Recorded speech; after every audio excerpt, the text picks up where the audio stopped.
हे देखील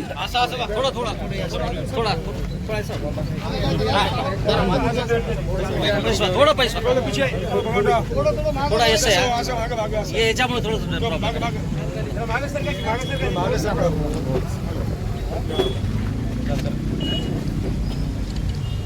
अर्पण करून आदरांजली अर्पण करतो। अमर रहे अमर रहे अमर रहे अमर रहे।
इकडे मयूर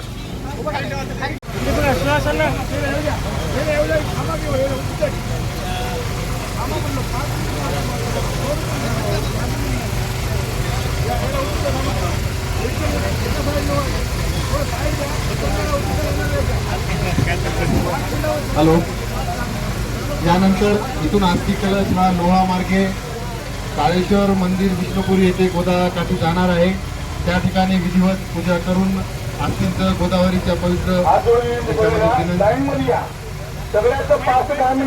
होणार आहे। सर्वांना विनंती, ज्याला शक्य आहे त्यांनी तिथं गोदावरीच्या काठावर काळेश्वर मंदिर इथं अवश्य उपस्थित राहावं। लोहा मार्गे यानंतर आस्ती कलश हा काळेश्वर मंदिर विष्णुपुरी या ठिकाणी विसर्जनासाठी जाणार आहे। धन्यवाद।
अजितदादा पवार यांच्या आस्ती कलशाच्या दर्शनाची सुरुवात झालेली आहे।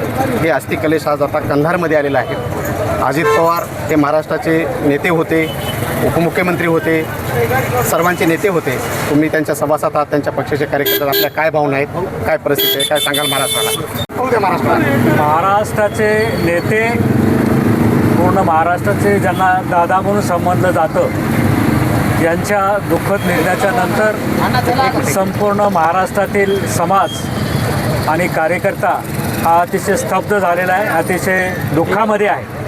आणि पक्षाने या ठिकाणी अजितदादांच्या अस्थी संपूर्ण महाराष्ट्रामध्ये जनतेच्या दर्शनासाठी सगळीकडेच त्या ठिकाणी पाठवण्याचं काम या ठिकाणी घेतलं। कालपासनं दादांच्या अस्थी नांदेड जिल्ह्यामध्ये आल्यात।